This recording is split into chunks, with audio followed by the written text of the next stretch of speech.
Hey everybody, it's Safi and Marco dish out on the movies. And we are the only movie review show on YouTube to review movies in terms of food. It's just Marco here today though. I get so sick of saying that. It's like, it's bad enough I already gotta say blah blah blah blah blah blah blah and blah blah blah blah blah blah blah, but then I always have to say like it's just Marco here today. Like that gets old. You try it. You try doing millions of these videos and having to do it. I swear it's hard. But that doesn't even matter. I don't know why. I'm here to talk about Mank. Mank. Mank. Okay? Did you get that? I hope that you. It's. My brain is scrambled today. That's why it's. I think that. It's weird. It's like, I knew it was gonna be bad from the trailers, but to be honest, I'm just so confused. It's like it's literally like my brain was scrambled by this movie. But for a background, I'm not really a fan of David Fincher movies. I got a lot of problems with them. I don't like the Mindhunter show, but I like parts of all of his movies. Like, I think that he's got great elements in each film, but they're not very rewatchable. I think that's another issue, and it's the same thing with this movie. This movie has every single issue I've ever complained about when talking about David Fincher movies, but it has a lot more good. Excuse me, sorry. It has a lot more good than bad. Obviously, it's a movie about Herman Mankiewicz, who wrote Citizen Kane. And another little funny thing is that I have not seen Citizen Kane, and I thought it would be good to give you guys that perspective, because I know a lot of people haven't seen it. And it's not because of my age, I know what people are going to say, oh, you're a millennial, No, it's just because, I just haven't gotten around to it. I like to save movies, because I know that movies nowadays suck donkey dick, and the movies before 2000 are all really good, for the most part, or they're like they excite me to watch them. And so I like to savor them instead of just mowing through all of them and just, I like to, but with this movie, and another thing, this movie had so many things going for it. That's the frustrating thing. Biopics, historical movies, those are some of my favorite types of movies. Like Quiz Show, Ed Wood, those are movies that I love. And this movie, it really should have been a slam dunk. It should have been like A+, best movie of the year, done. But this movie has one big, giant flaw. The script. Funnily enough, the movie that's about a script writer, the biggest problem with the movie is the script. I think that's funny. And I'm not gonna, say too many negative things about the script, because I know that David Fincher's dad wrote it. But to be honest, I can see why it wasn't made until now. It really feels like it should have been rewritten, kinda. Sorry. I think that the script was very jumbled, and it really just did not. It was just like watching a giant art film. And there are some really good things about it, though. Like, I think that Gary Oldman gave an outstanding performance. This is why you should not have wasted giving the Oscar to him with that other movie, the Winston Churchill. you should have waited and given it to him for this and made this the first Oscar. Because out of everything, he steals the show. The whole movie, it was like, I'm not really into this movie at all, but I'm into him. I'm into Gary Oldman doing this character and doing this guy who, it's too bad that, you know, I would love to have seen some footage of him at the end rather than have to look up like pictures and stuff online. But another thing about this movie that was really good was the art. It is an art movie. I'm sorry, but it is. It's like a student film. It's like you have a student and they're like, "Oh my god, I love black and white. I love film and I love old Hollywood." And so I'm going to make a movie and it's going to be really stylish. Yeah. And that's what this movie is. It's style, style, style, style. It looks incredible. Like, if this movie had a good script, it would be one of the best movies this whole decade. Or you know what I mean. Like, of the modern age. It just, like, it was so beautiful to look at. Like, even, like, the scenes where I was like, this is stupid, this is boring, this doesn't really, it's not hitting any emotion for me. I was just completely emotionless throughout the entire film. And I think that that's an issue. I like some scenes, but overall, like, the movie was beautiful. I mean, the movie was so pretty to look at.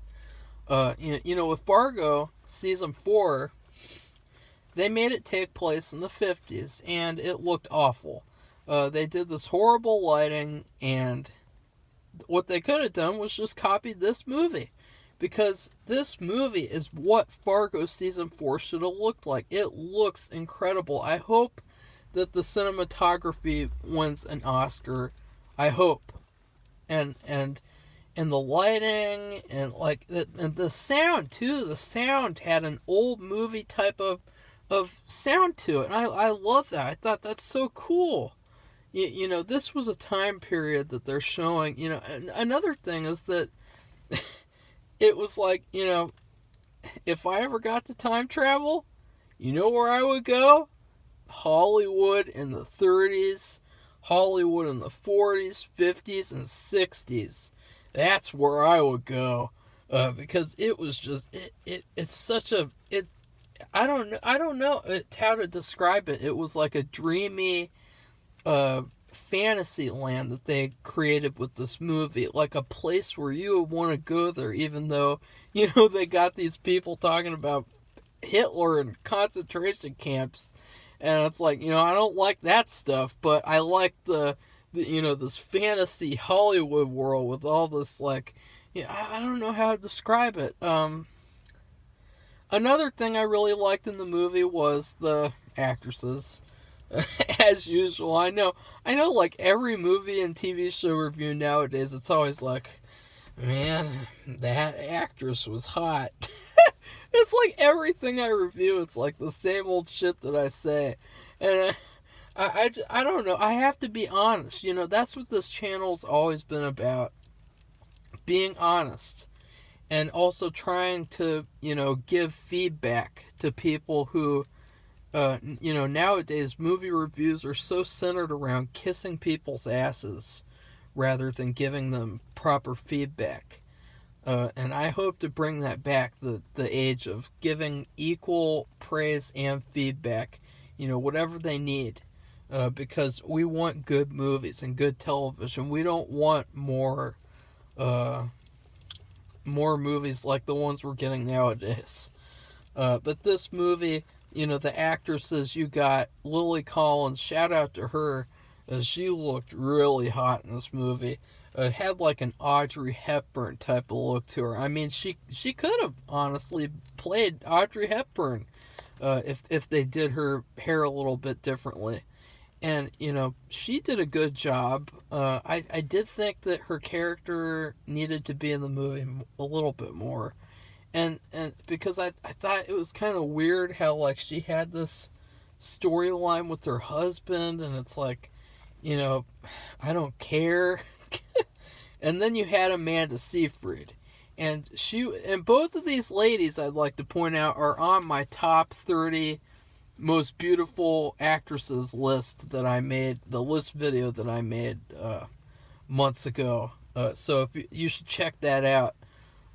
Amanda Seyfried, though, she gave a great performance in this movie. I know I complain a lot about actresses nowadays, and they're acting like Captain Marvel, that type of acting. But, I really liked her performance, honestly. I thought she was a standout as well. And so I think that, you got Gary Oldman, you got Amanda Seyfried, you got Lily Collins, you got the fucking brother from Iron Fist, who, he was okay. Not as good as he was in Iron Fist. Which I know that's everyone's gonna flip out if I say that, but, if you really compare the character to the character he played in Iron Fist, it's true. He was really good in Iron Fist and one of the standout parts of that show. Not really in this movie. And the art, as I said, the sound, everything. Now we get to the flaws. If I were to compare this movie to any other movies, I would say that it's like Barton Fink if you took out John Goodman. Yeah.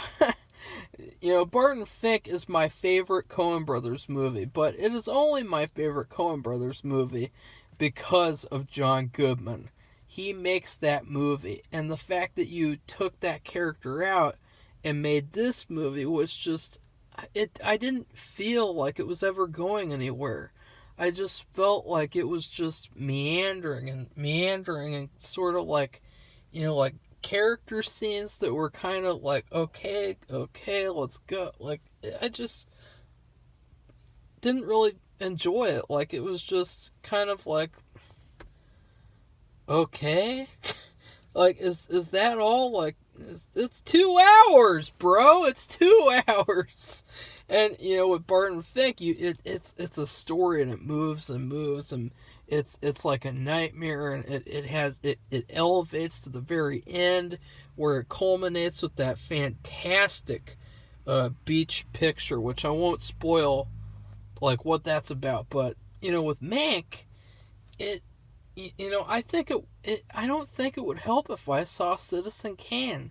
I think that if I saw Citizen Kane, I would be like, well, I wish I was watching Citizen Kane instead.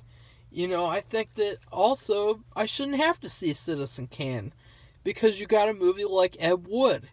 I haven't seen any of Ed Wood's movies. In fact, I tried watching Plan 9, and I turned that shit off fast. I watched it as a kid, and I was like, God, what a ripoff. F this crap. You wouldn't want to see me reviewing movies as a kid. You'd think I'm harsh now. Imagine kid me reviewing movies. You don't want to see that. And then, like, The Disaster Artist. I haven't seen Room, or The Room, whatever the F that movie is. Crappy movie.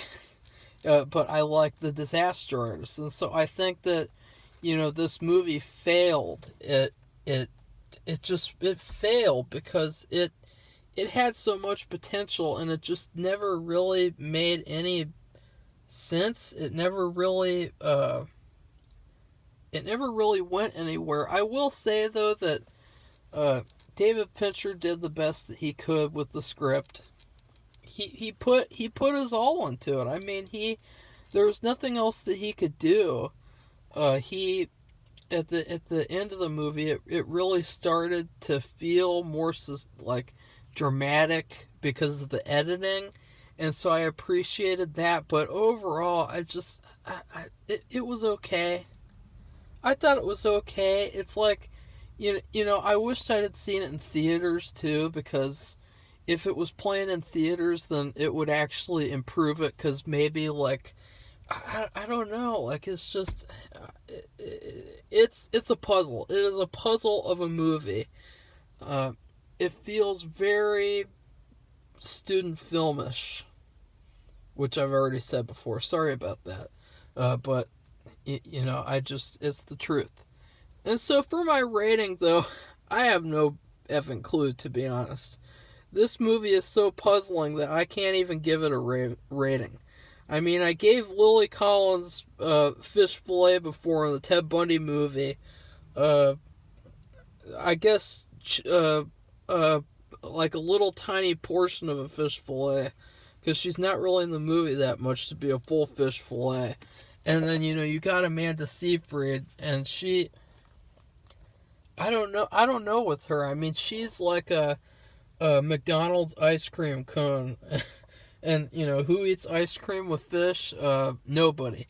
That's what this movie felt like. It felt like just a bunch of stuff. And then Gary Oldman is steak, like a filet mignon in this movie, with like fucking twice baked potatoes. That's how good he is. He is so good. I loved his performance. And then the art, I guess they make the ice cream and the food look good. It's just this movie scrambled my brain. This movie messed me up, but I enjoyed it. Like, I wasn't like I didn't have a negative feeling watching the movie. It's just, when I look at it for my review with a critical eye, I just can't help myself critiquing, because it has so many flaws. I still enjoyed it, kinda. It was just, it also kind of felt like an atmosphere movie, like a movie that, like, it doesn't really have a plot, but it has a really good atmosphere. So I would recommend the movie regardless, because it'll remind you of old Hollywood, back when actors were good, back when movies were good, back when they didn't insert politics into movies. But it's funny because this movie, okay, spoiler alert, this movie critiques modern Hollywood. This movie does not critique old Hollywood.